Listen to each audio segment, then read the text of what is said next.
Welcome to Business as Unusual. This is the live stream where we explore the pressing issues and emerging trends that are shaping the business landscape.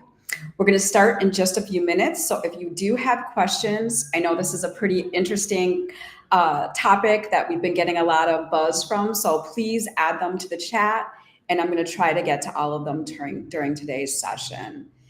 I'm Kathy Steele. I'm the CEO of Red Caffeine, and I will be your host today. For those of you that are not familiar with Red Caffeine, we are a growth consultancy, so we build and execute go-to-market plans for ambitious mid-market organizations. Our service offering includes a fractional team that is led by a senior level marketing executive, and that enables a business to scale rapidly without hiring a wide range of full-time staff members. So I had the pleasure of meeting Gary, our guest today, last year. We were both speakers at a cool conference in the commercial painting industry space. And I honestly had the good fortune of interviewing Alec Kennard, who participated on my growth panel, and he is now in the CEO officer role at Gray Days after Gary went through his ESOP. So it was pretty interesting to meet Alec and Gary and kind of hear the life cycle of that story. And so to me, it occurred to me that, as a business advisor and as our team of growth consultants are working with so many organizational leaders in the mid-market, we are sort of experiencing what they call the silver tsunami firsthand. If you haven't heard of it, it's really a phenomenon that's happening around us. There is a large generation of baby boomer owners that are going to be retiring. They're going to be succeeding their business in some way, shape, or form. They're selling or closing. And so this demographic is going to be about half of the US small businesses in the next 5 to 10 years. So it's really going to change the landscape of generational ownership. And so Gary's story touched me so much, and it's so powerful how he's actually turned his personal experience into a new service offering in business. I think that's pretty exciting and very entrepreneurial. But I'll let Gary tell a little bit more about that. Well, welcome, Gary. Thank you for joining us on Business as Unusual. Could you give our guests a little bit of an overview of your career journey and your business, and I'd love to hear something that's not on your professional bio. Sure. Well, appreciate you having me, Kathy. It was great meeting you also out there in Austin. And you're right. Alec is a special guy, and I'm lucky to have him succeed me as the CEO at Gray Days. So it was kind of unique that you spoke with him first, then we met out there. So a little bit about me. I founded a business, Gray Days Contracting. Started off as a residential painting contractor, like a lot of painting contractors do. Grew the business up to become a commercial contractor, ultimately specializing in warehouse and manufacturing buildings around the country. I like to say we carved a niche that was like an inch wide and a mile deep, and that's all we did. Rather than focusing on a geography, we focused on a building type, and then we just did it everywhere. So we literally worked in 48 states across the country, and even down into the Caribbean, but chasing the exact same project, a warehouse or manufacturing building. I was the CEO of Gray Days from, I guess, when I started as a kid. I wouldn't have called myself a CEO at the time. Right. For about 30 years. It was a 30-year career. And I ultimately sold the business in 2017 to an ESOP. I continued to lead the business even after I sold it to an ESOP. In fact, when we start talking about the benefits of an ESOP, it's one of the biggest benefits that it's not an immediate timeline where you walk out the door and trade the business for a check and head to the beach. In fact, the transaction just simply doesn't work that way. So I continue to operate the business. I continue to lead the business. I continue to make all the decisions about the business, and did so for about 5 years following the transaction before I named my successor, Alec, that you met. he and I worked alongside each other for 2 years before I retired at the beginning of 2024.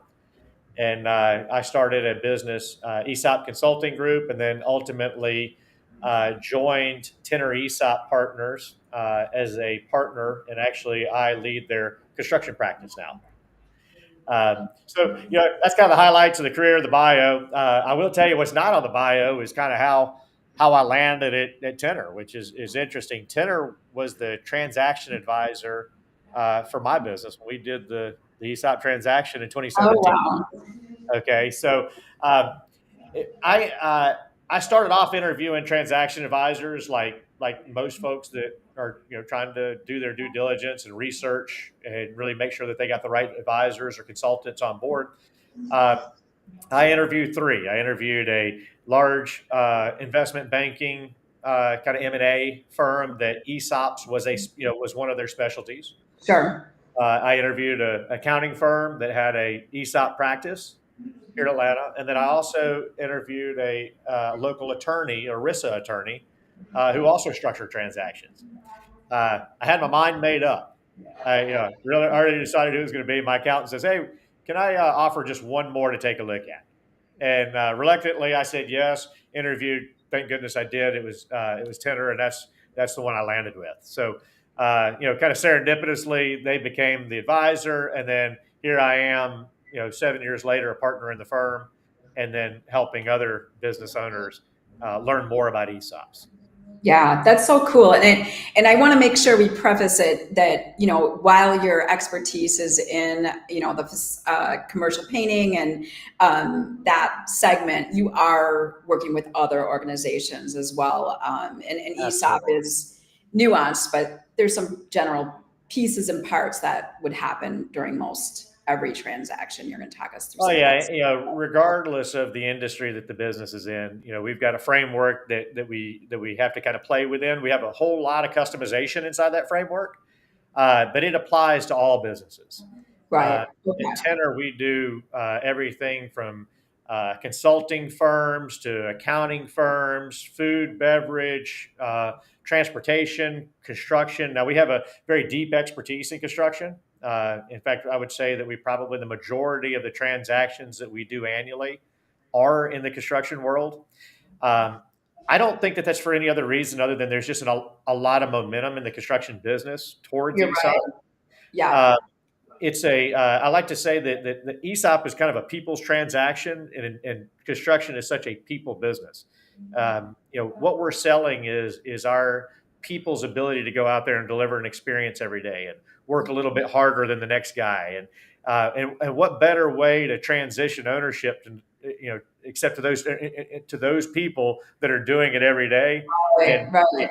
teach them how to how the job that they do in that field, how it turns into value into their retirement accounts. And so it's a natural fit in the construction world.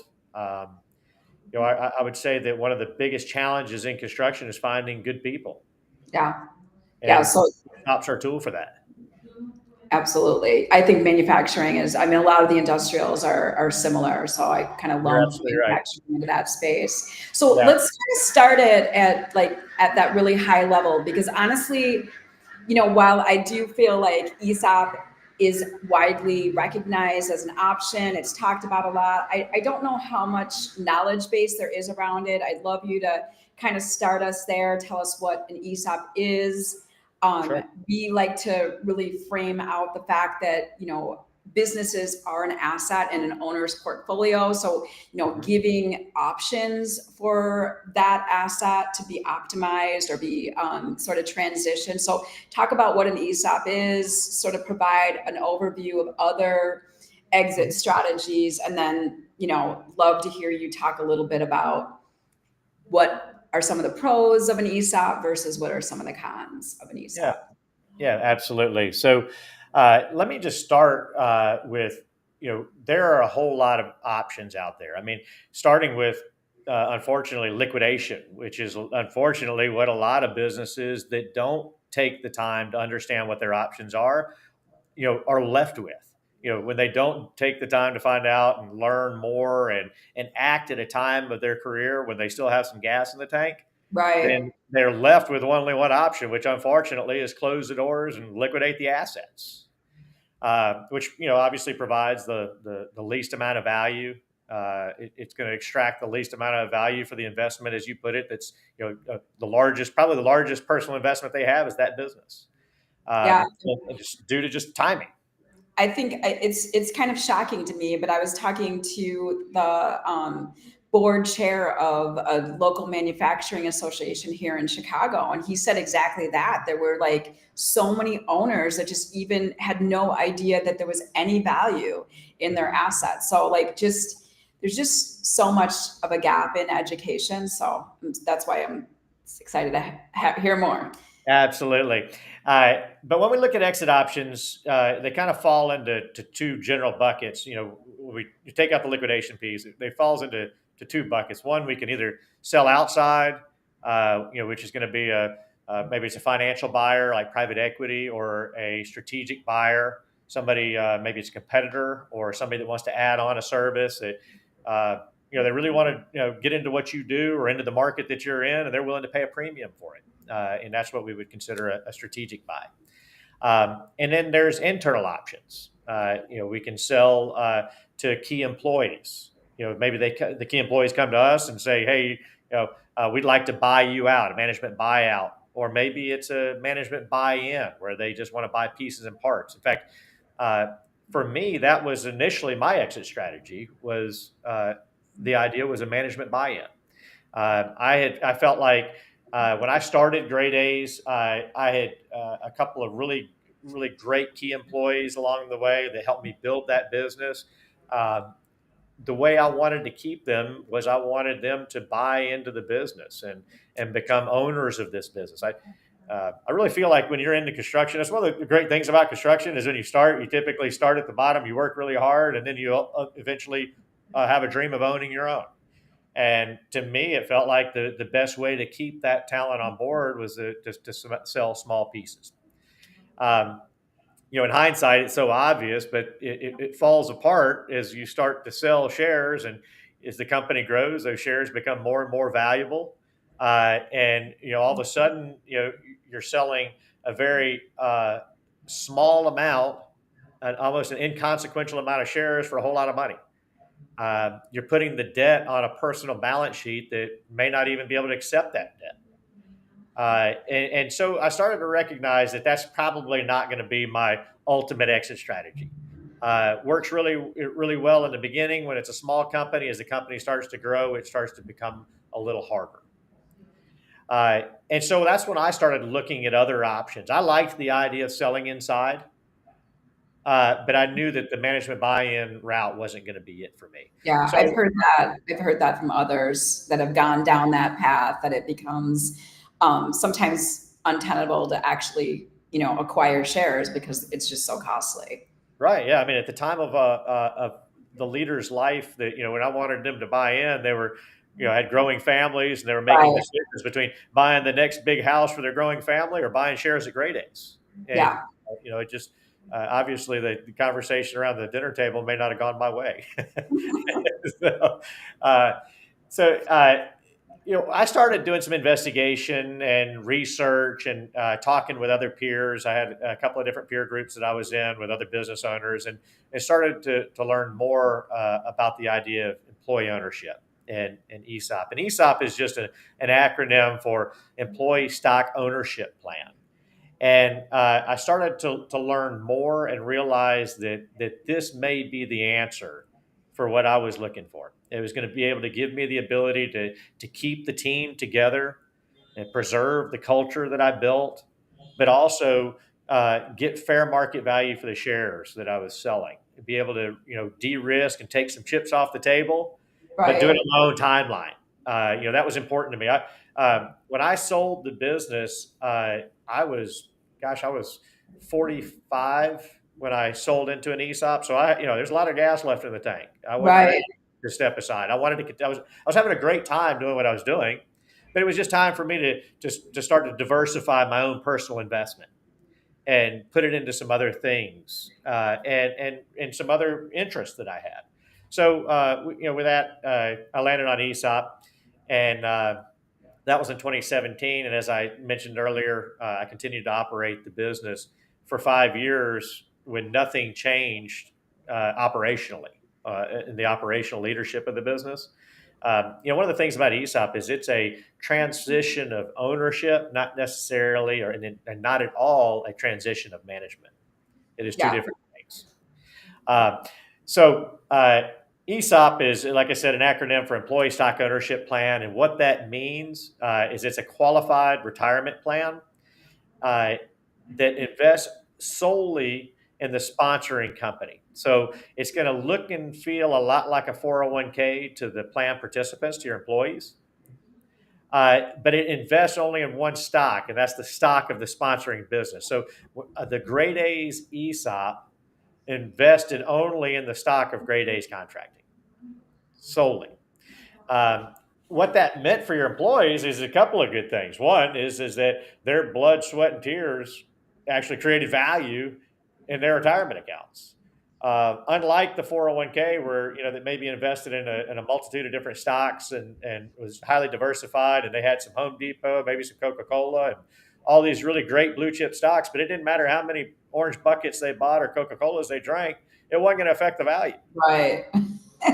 Right. But when they get out and they, the long evenings or jumping on those airplanes or staying, spend a little extra time on that job to make sure that the customer is happy and buys again, well, that actually adds value to their retirement accounts. So, big advantage for the employees, just in terms of engagement and alignment.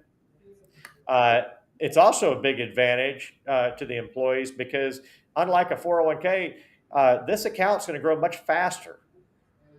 Uh, you ESOP accounts typically grow 2 to 3 times faster than 401k accounts. Wow. So it's like a retirement windfall for your employees, unlike what they would receive in a 401k and or what they may receive for Social Security after retirement. So again, it's like a 401k on steroids, from the employee's perspective, but it's also a very tax advantage exit strategy for the selling shareholder. And so when I start talking about advantages, first and foremost, it's a retirement plan. It's a qualified retirement plan, which means it's we're going to have certain rules that we've got to follow. And that we can't break, and it's just like your 401k.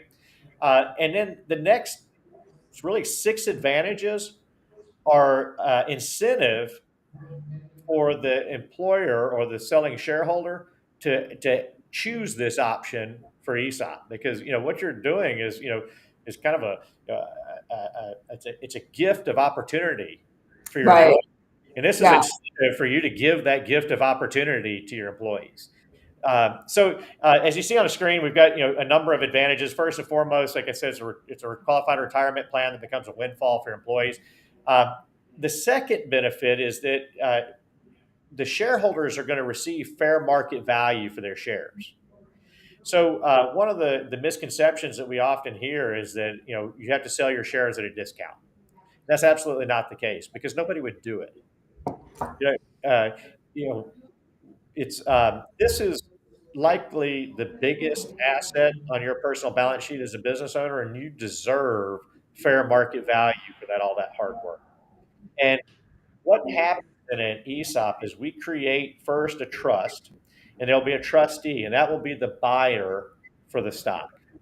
And there'll be a negotiation between the seller and the buyer, and the buyer will also get the help of a third party valuation firm or a financial advisor to guarantee that the buyer doesn't overpay, but also that we're going to negotiate the highest value possible for those shares of stock.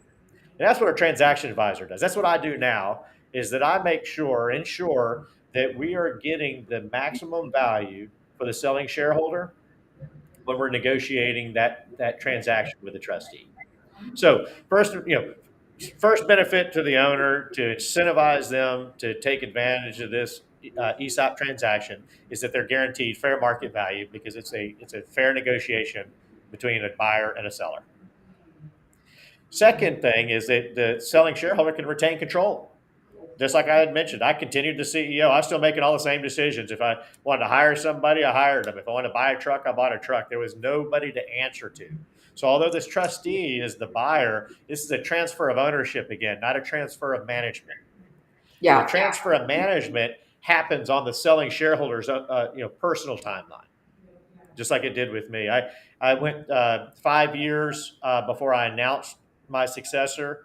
Uh, I had a decision to make. I had two or three options. We chose the best of those two or three options. I was able to work alongside Alec for 2 years before I turned over all the operational responsibility to him. So, he and I were connected at the hip, and I was able to make sure that the business was ready for him, and he was ready for the business before Yeah. I transferred ownership. I feel like that speaks to Neil's question around like if you have this desire to ESOP, but maybe you don't see that you have the internal team, that is really the right people to transition the business, that you still have those options. It's not like, all right, Absolutely. I'm in ESOP and now I'm stuck with, this is my only option. You're still going to be able to hire for or, be planful in how the business gets transitioned from a leadership standpoint. Yeah, there's no regulation saying that there's a timeline that the selling shareholder must exit the business. We deal with business owners. I talk to hundreds of business owners every year. We do a number of transactions every year, and every single one of them is a little different. We have some that are interested in a quicker transition of that responsibility. Maybe they already have the team in line, and they're just using this as a financial way to get paid, de-risk, take the chips off the table, and then and move on through management succession pretty quickly. And we have others that maybe they don't have a plan quite yet, but they're ready to start de-risking, and they're ready to use this as a tool to help them in that succession plan. These transactions are highly customizable. Just like the business owners that come in, everyone's got a different story. So these transactions we can do 30% sale all the way up to 100% sale. Okay, right. So there's some variability into how much stock actually gets off. Absolutely. There's also some customization of the plan itself. I mean, there's going to be a framework. We've got to treat everybody the same. We can't discriminate between employees or anything like that. Every W-2 employee in the business will participate in the ESOP. So it's not you can some do and some don't. It's just like your 401k. You have to offer it for everybody. But there is some customizations that we can do inside the plan, whether it be vesting schedules or time before they are permitted into the plan. But again, if we have a 1 year wait period, it's a 1 year wait period for everybody. So again, being a qualified plan, there is a framework that we must follow, but there's a lot of customization. There's also a lot of customization in the transaction itself and how we, whether we take on some bank debt and leverage it, or maybe the selling shareholder prefers to take 100% seller financing of the transaction. So there is every deal is a little different, and if you have a good transaction advisor that listens to the objectives that the selling shareholder is trying to achieve, then we can accomplish most of those through an ESOP. Okay. It's a much friendlier transaction, unlike what you would do selling to a third party, where the third party is going to dictate a lot of those terms, what they're willing to do for this purchase. In this case, it kind of flips the script a little bit, where the selling shareholder has a lot more control over this transaction. Yeah, I feel like, a lot of companies, we've been financially transparent, so we have a lot of relationships with other organizations that are great game of business players. And it kind of, there's a lot of appetite for ESOP when you are already sharing those kinds of details and you're expecting that kind of owner mentality and really making sure people are clear on how you go to market, how you make money. Those kinds of things sort of set up well for that employee ownership culture. So, but I would love to just hear, like, I know there's a lot of negative, sort of PR around ESOPs. I don't think I feel like I've heard it as much recently. So could you talk through some of the disadvantages, there that, we should have on our minds as we're considering all the options? Sure. Yeah. One of them I sort of touched on just now is that the biggest uh, downside to an ESOP or disadvantage over a third party sale is that you will likely not receive 100% cash at closing. Well, Uh, and then just let's clarify that sometimes you don't receive 100% at exit in a that's right. selling to a strategic or private equity. I think that, Most times I would tell you that you're probably not going to get yeah, full cash there's at some closing. contingency That's right. baked in. Yep, that's right. Exactly. In an ESOP, uh, the the the the liquidity at closing is dictated by the leverage we put on the business. Okay, so we'll do a transaction, and then we will go out to the bank to leverage that transaction. That's what actually creates the liquidity at closing, or the cash at closing, is how much cash we can get from the bank. That's what creates the cash closing. Um, the uh, the selling shareholder at closing is going to be paid really they're going to receive three different things. One, you're going to receive an interest bearing note at closing. So at that point, the selling shareholder can decide whether or not they want to go get bank debt, and that'll decide how much cash. So they could potentially have some cash at closing, an interest bearing note at closing. And then the third piece of this financing is a thing called a warrant. And one of the advantages, and probably one of the most unknown advantages of an ESOP, is that we're going to sell 100% of the business, or we're going to sell whatever portion of the business. If you sell 100%, then we're immediately following the close of the transaction, we're going to carve out a portion of that equity and give it back and put it in two buckets. One is going to incentivize the selling shareholder for taking on that note, that 100% financing note, or whatever portion of it they take. And then the other bucket is going to be put in a bucket of synthetic equity we're going to use for key management personnel to incentivize them with equity awards. Okay. Okay, so at closing, again, the selling shareholder is going to have kind of three different things. One, a warrant, some equity that they will exercise in the future and gives them an opportunity to participate in the future growth of the business. Some cash at closing. Usually, it's a significant amount. Usually, it's 30 to 40% in cash, and then the balance in an interest-bearing note. Okay, so you can look at that as a disadvantage depending on what your objectives are. If your idea is to trade your business and the team and the culture and for a check at closing and head to the beach, this is probably not the transaction for you. But if you're interested in de-risking slowly, keeping control of the business for some period of time, you still have gas in the tank, and you're still liking what you're doing, and you want to work for some portion of the time to ensure that your money is coming back to you, you're going to get the full value of that transaction, then an ESOP's a great opportunity, because the tax advantages for an ESOP are unlike any of the other transactions. Okay, we're gonna get into those tax advantages, but let's just hit real quick these disadvantages. The selling shareholder is likely going to want to stay on for some period of time, because again, they're not going to get 100% cash at closing, so they want to stay on and continue to operate the business efficiently and effectively, and ensure they get all the cash out of the transaction. And there's going to be some ongoing administration cost for an ESOP. It's going to be similar to like your 401k. You're going to still have a third party administrator that you're going to need to pay. The only thing above and beyond that's required of an ESOP over a 401k is an annual valuation, and there's some cost to an annual valuation. Yeah. Okay. Okay. We also recommend a trustee that you would also hire on an annual ongoing basis, but it's not a requirement. You can be Okay. your own trustee, but we will always recommend that that's a good idea. And I can tell you the ongoing administration costs are easily offset by the annual tax savings. It's a drop in the bucket compared to the annual tax savings that you're going to see in these transactions. Yeah. Well, I love, the setup.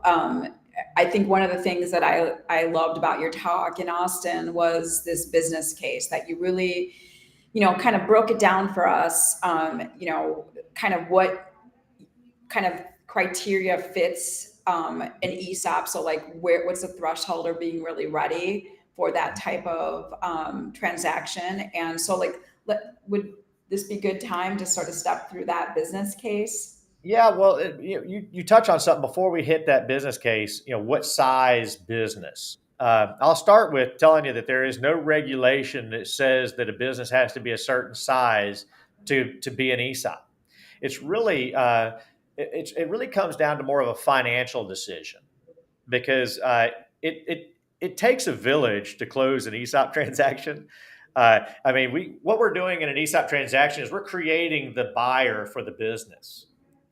Okay. And in doing that, we're going to have a buy side and then we're going to have a sell side. The sell side, obviously, is a selling shareholder, a transaction advisor, somebody like what we do that's going to represent that selling shareholder to ensure that they get maximum value for the transaction.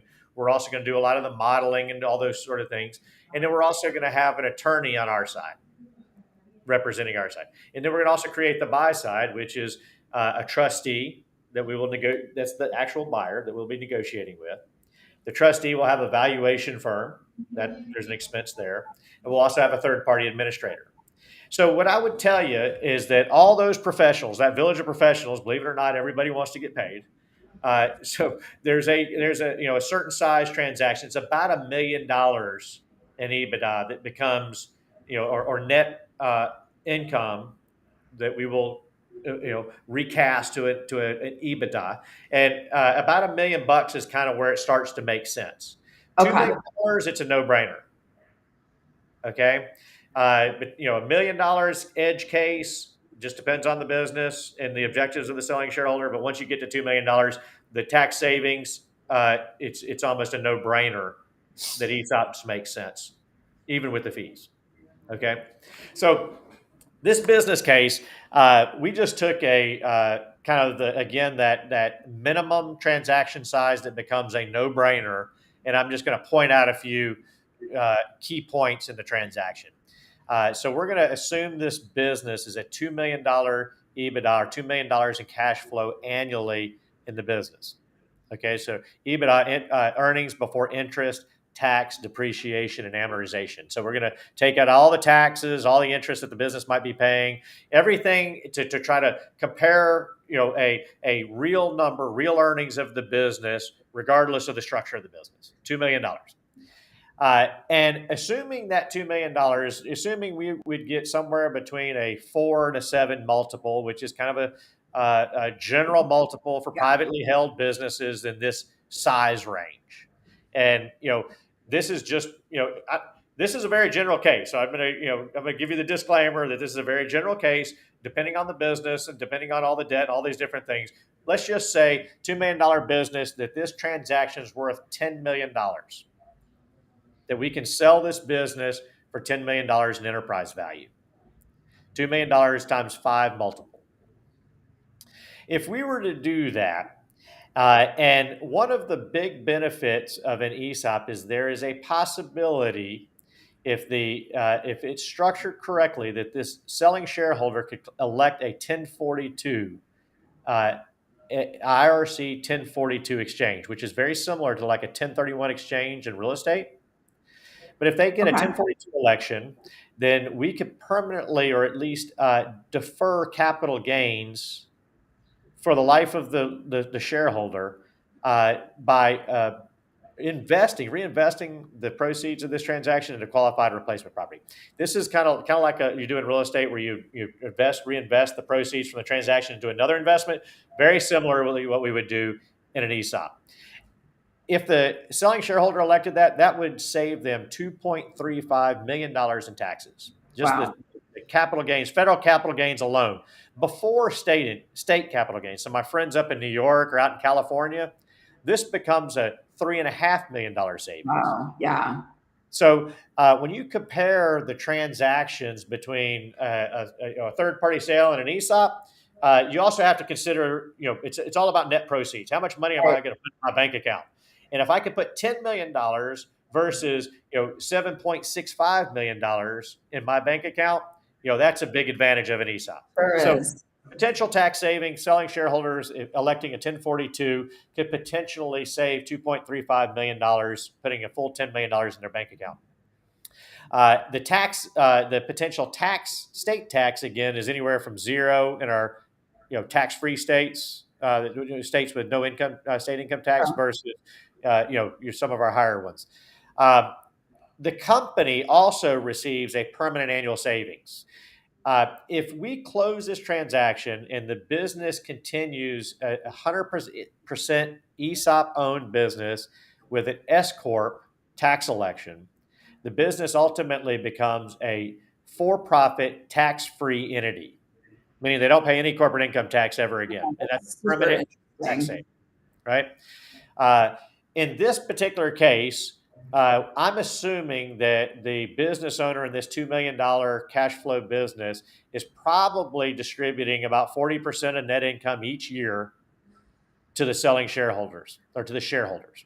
And then they go in, they pay their personal tax bill, whatever's left over in that 40%, which is probably not a whole lot, becomes their sort of annual distribution bonus each year.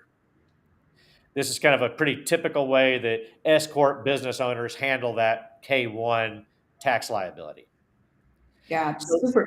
I think this really simplified, it for me, and it gave sort of a structure to the idea that I hadn't really seen anybody do well prior. So I love that you talk through the business case, kind of talk through the base case of what you would need to have in place. And then I think that, things like a 401k, like you can still have other oh, kind of absolutely. benefits for your employees, but now they're also getting the benefit of an ownership stake in the business. I think the other thing that I didn't realize maybe up until a couple of years ago was that ESOPs could also be sold. So down the road, there is an opportunity to sell an ESOP to a strategic buyer. And talking to one leader that did that, that was probably one of the most exciting parts of the puzzle of selling that business was the fact that everyone won, like the Yes. whole team participated in that exit. And that to me is a lot different than some of the other types of exit you hear about, and how it's shocking to employees. It's not planned for, the culture Yeah. suffers. So it just can be a really, really different experience for your culture and employees post a transaction. So just interesting Absolutely. things that I think I just love to share out, because I guess I would have assumed that you could sell an ESOP, but until you hear the stories from other entrepreneurs, you don't really. Absolutely. Selling to an ESOP does not prevent you from selling the business later to a third party buyer, whether it Yeah. be a strategic or even a financial buyer. In fact, if you think about it, what's happened is that selling shareholder took advantage of all these great tax savings. It put the business in a great spot where it no longer paid tax. It was able to quickly amortize that debt for the first initial transaction Yeah. very quickly. In this case, it's 5 years. If you think about it, this business will generate $2 million a year in cash flows on a $10 million transaction. They're easily out of debt in 5 years because they no longer have any tax drag. Yeah, and I Once, feel like there's a lot of interest in ESOPs from private equity now because of just that ownership culture. It's absolutely. also become, something that private equity is even looking at in terms of ideal Yeah, the businesses to largest private equity firms in the nation now are using, stealing pages out of our playbook yeah. to put into their biggest investments. They're looking at and buying ESOP businesses because ESOP businesses, have the advantage of alignment of all of their people and their purpose and their profits of their business all aligned. And that creates a lot of growth, and it really accelerates growth in the business. It perked up the eyes of all of our private equity friends. These businesses operate. One of the things that we see, when we start thinking about, so there, this is kind of the dollars and cents, right? You can quickly Right. amortize the debt. One of the other things I want to point out before we move off of this slide, assuming that this business continues to grow at about 5% in 10 years. Remember that equity bucket, that second bite of the apple we talked about? Right. Synthetic equity in 10 years in this business would be worth almost as much as the transaction value, the original transaction value. So it's like selling that business twice. Once, in a very tax advantaged manner, and then the second, when you exercise that synthetic equity, potentially another $9.5 million later. So that $9.5 million is split between the selling shareholder and then the management that's continuing to run this business. So now the selling shareholder and the key managers are now earning side by side, growing this business in alignment, complete alignment, as well as the plan participants, all the employees in the business. Everybody's motivated and aligned around one single thing, and that's the share price that we get a valuation each year, and we celebrate that share price each and every year. So when we start thinking about some of the advantages outside of this dollars and cents, there's been study after study after study about how well businesses perform post ESOP transaction. NCEO, the National Center for Employee Ownership, and Rutgers have done study after study talking about how quickly businesses grow once they go ESOP. There's studies that say that ESOP businesses grow at least 10% faster than their non-ESOP peers. So what does private equity want? Private equity wants growth, right? That's how they make money, is they buy low, they grow the business, and they sell it again. So it's a no-brainer to see what that alignment does. The result is faster growth, better alignment, with your people. In fact, if we go to that next slide, I mentioned a couple things. Here's the reports around the growth, alignment. It creates alignment. Typically, businesses, ESOP businesses, the participants typically make more money in wages, and they typically have 2 to 3 times retirement account balances as their non-ESOP peers. When I say that the retirement it's very similar to a 401k, but on steroids, I can tell you that at our company at Grade A's, we see it. We've got folks with account balances, 6-figure account balances in less than 5 years. Wow. These folks that have been there since the beginning have, multiple $100,000 account balances in their retirement. Yeah, that's what you hear. I mean, like I've heard a lot of that in great game companies. I do think that there is some education around what to expect post-transaction. I also have heard from friends that have ESOP where they're like, oh, we had to explain the difference in the first year bonusing structure because we were, sort of funding the transaction. So to me, there's just some things to get in front of in terms of what this long-term advantage looks like versus what you might experience as an employee owner in the short term. Like you're an owner now, so there's a whole there's some different education that goes to that.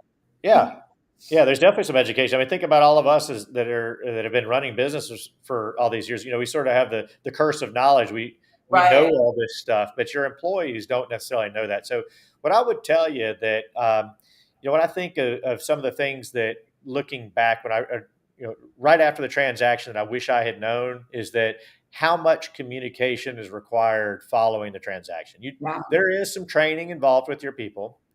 One of the misconceptions around an ESOP is that I'm required to share the financials of the business with all my employees.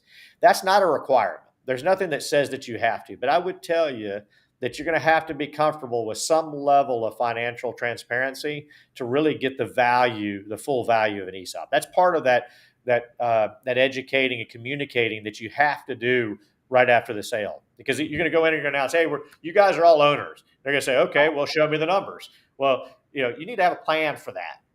Exactly. And it's a big education process to create financial literacy from a business owner standpoint. I know that, many of our employees have even said that it's helped them with their personal finances to have that kind of knowledge base, but it's not something that just happens overnight. You absolutely have to bake it in.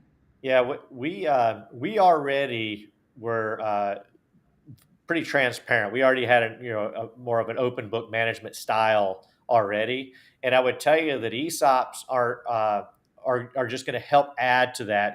It's all part of a great culture. When you have Right. transparency and accountability, and everybody's fighting for collective results already, and then we install an ESOP and overlay an ESOP with that. It's going to basically it's like pouring gas on an already burning fire, right? It's not going to fix a bad culture, but it's certainly going to accelerate a great culture. It's really just it's helping your people. It's giving people a stake in the outcome. It's helping them, giving them a piece and really allowing them to put their sweat equity into a business and earn right alongside those selling shareholders instead of they work their tails off and two or three people at the top get all the benefit. Instead, we're sharing it across the company. Yeah. And, and one of the other misconceptions I want to dispel or I want to bust in this podcast today is that people think that their employees have to buy these shares. There is no money out of pocket for your employees. The shares are given to the employees over time, over a long period of time, and it's based on total compensation. So a person that makes $250,000 a year will receive 5 times more shares than the person that makes $50,000 a year. Okay. Okay, so the shares are given over time, and it's based on total compensation. Those folks that are put shares in their account, and then each year the share value grows, and each year they get additional shares. So that compounding effect is what allows these accounts to grow so quickly. And it's a lot of talking about, a lot of projecting, a lot of over communication in that first year to help your employees understand that that's the case and really see it, because you don't see anything the first year. And as we know, everybody Right. wants to, they want to know the day you tell them you're an owner, it's like, okay, when do I get paid? Yeah, you're not going to get paid the first year, but you stick with me, and there's potential for you to retire in a very much better position. Uh, we're adding to something that we already have. What I tell or what I recommend is that when people do an ESOP, don't take your 401k away. Leave everything they have. This is adding to it because the one of the toughest times is that first 1 to 2 years when account values are just starting to grow and they're starting to add shares, and before this compounding really takes effect.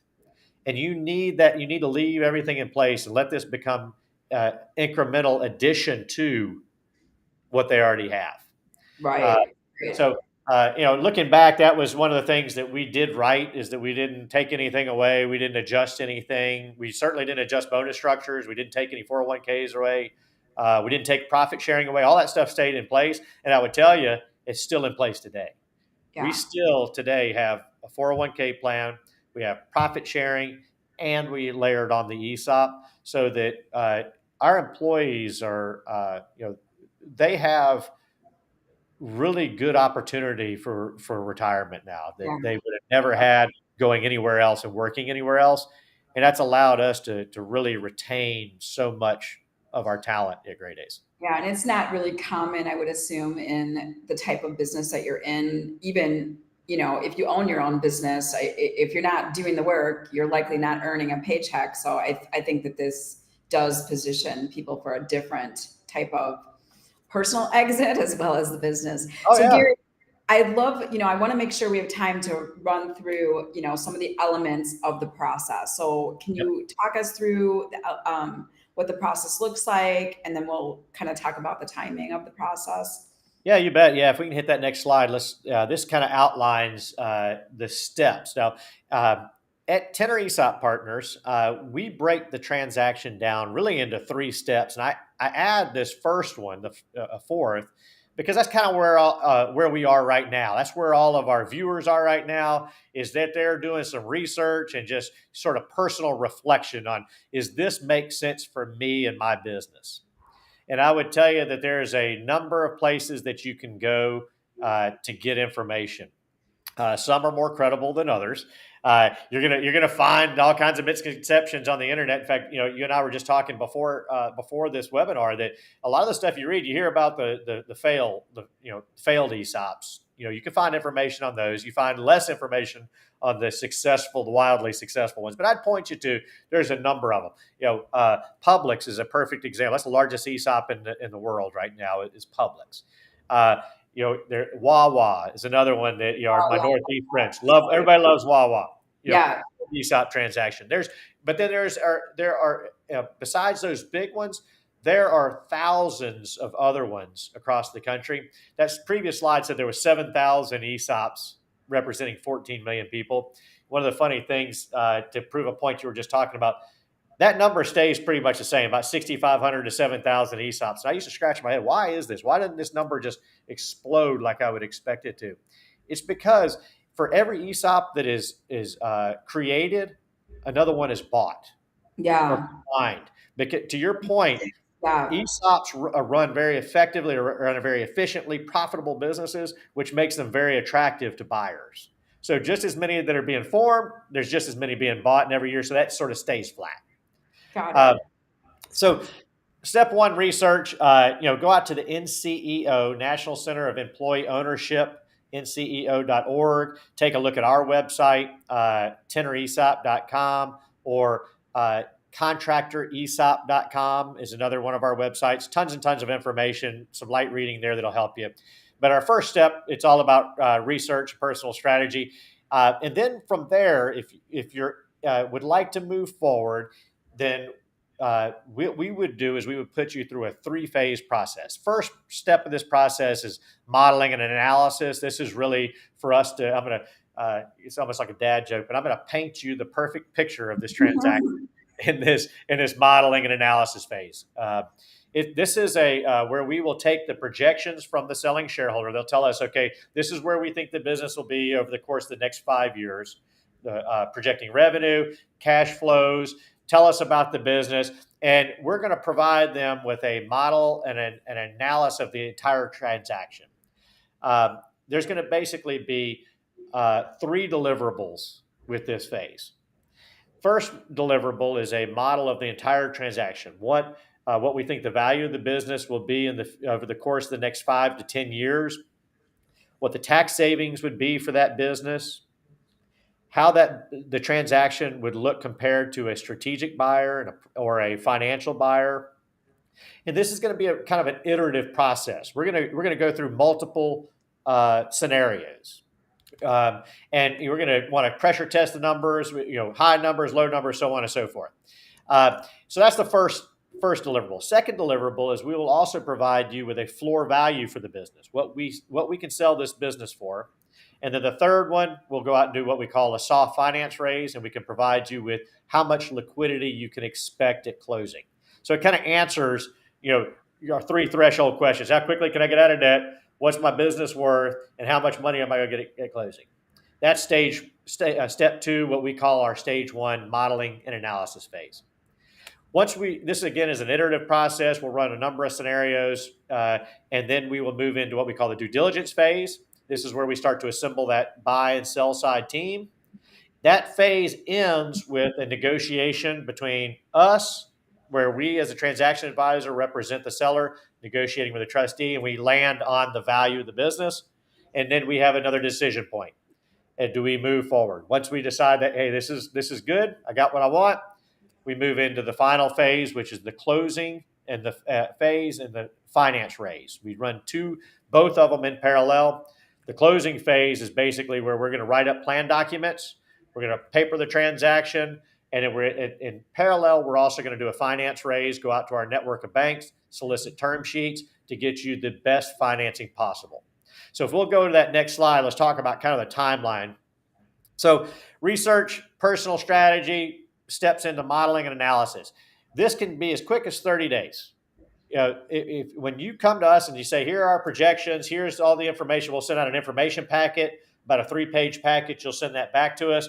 30 days later, we're going to provide this very intense report, extensive report on, again, the amortization schedule of the debt, comparing the transaction to other transactions, value, as well as a soft finance raise. We'll turn that around in about 30 days. But we will run as many scenarios as you like up to a year in that phase. And there's no obligation to move forward with a transaction. This is just, again, just giving you all of the answers so you can decide, Yeah. do I want to move forward? Then we move into the due diligence phase. This is about 30 to 45 days. This is going to feel like a second part-time job. Okay. Tough process, just like it is with a third-party sale, but a whole lot less evasive or arduous than it would be with a third-party sale. It's a lot quicker, a lot more efficient, but we create a data room. We populate the data room with all the documents to support the model that we created in phase one. Decision point, once we end that with the negotiation of value with the trustee, there's another decision point, and we move into the closing phase again, 30 days. So end to end, typical transactions, we can run 90 to 120 days in a typical transaction. 90 days to 120 days following that modeling. Once you're comfortable, we get the structure that works for the selling shareholder. Because again, every business is different. Everybody's objectives are a little bit different. So that's kind of the overview of the transaction. It's a much quicker, more efficient, much friendlier transaction than it would be with a third-party sale.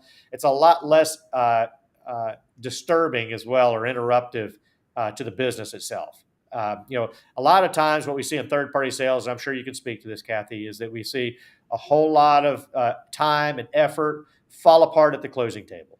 Right. I mean, time kills all deals. I even, probably like the tighter end of the transaction happening versus it extending out to a year, because I know business owners, we get caught up in other things, and it's I think it's something you want to stay on course for once you've made the determination and done that initial modeling. I think it feels like pull the trigger, don't sit and stew too long.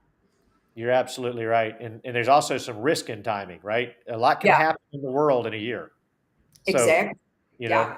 a lot of things that are outside of our control that affect value. So, to your point, yes, but we can move as quickly as the selling shareholder cares to move. Yeah. Well, Gary, I know we're running out of time. I'd love to just get a final thought, from you, based on your experience in helping others. What would you leave our guests with today, just kind of as a final thought? Yeah, so I would tell everybody as a final thought, regardless of where you are in your business career, uh, start thinking about an exit option. I mean, it's starting with the end in mind. One of our jobs, our biggest job as a CEO or a business owner, is creating value, and one of our biggest challenges is how we're going to unlock that value. And you got to start early. It's not something you can do when you're out of gas and you're ready to hang it up, and then it's time. Now I'm going to start thinking about how to unlock this value. You've waited too late. Even as quickly as this transaction can be done, you still have a lot of time just in your own personal strategy and your own personal research, understanding what you need to do. So I would just tell you, start early. Reach out to professionals that do this, get advice, and really think about what's going to get you what you want.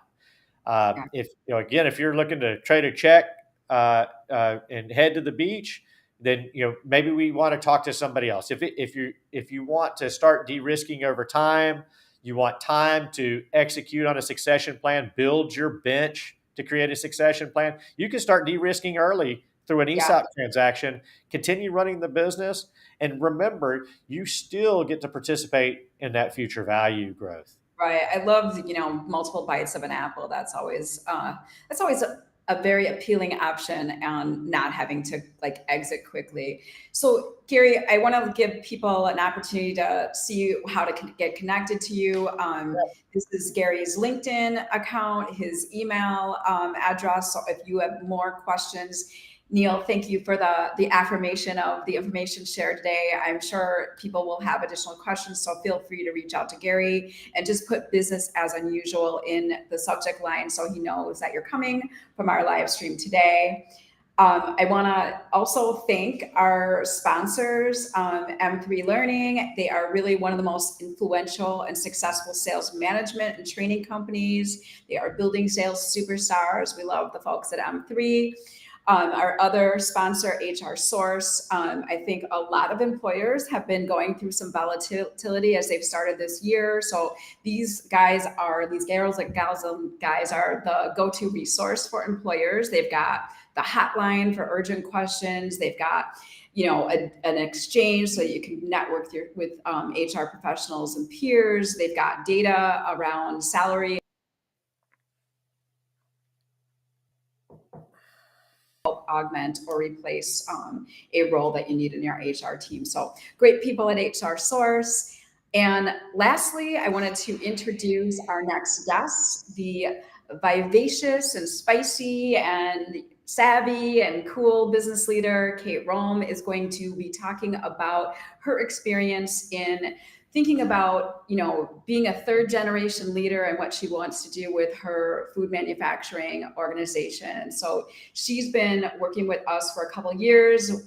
We don't frequently do this type of thing, but she's going to share her story around, really that decision to take the business to the next stage of growth versus sort of the alternative of what's going on in the food manufacturing and the manufacturing space. Where lots of other owner operators are choosing to sell to PE versus scale their organization. So we're going to talk a little bit about how actually positioning her organization as a family-owned and operated business is setting her apart from her competitors. We're going to talk a little bit about her brand and the consistency of it showing up has set them up well for both acquiring customers and acquiring new employees.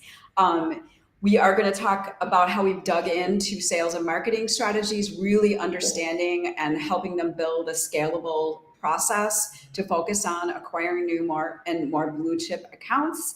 And then I think the really cool thing about Kate is telling the story about the intangible, how this effort has really impacted her internal culture, and it's boosted the morale of the team to really take the team along on this sort of repositioning exercise, this new go-to-market or grow-to-market, as we call it, exercise that they've endeavored upon. So excited to share this story and feature Kate next month. Gary, thank you again. I really, really hope that people got a lot from this session. I feel like you shared a ton of information. I learned some new things that I didn't learn back in October when I first heard you speak. So thank you so much for being a part of BAU today. Well, thank you. Thanks for having me. I know it feels a lot like sipping out of a fire hydrant. It's a lot of information. Please reach out with any kind of questions, anything I can do to help the audience. Happy to help. Kathy, thanks for having me on your show. Oh, absolutely. I really, again, thank you for joining me. It was an exciting and it went really quick. So just as we wrap up, I just, want to say that if you've got another question about growth or succession, reach out to Gary, reach out to one of us at Red Caffeine. Happy to talk to you more about what's going on with your organization. And then until next time, let's continue to challenge the usual. Thank you. Thanks for having me.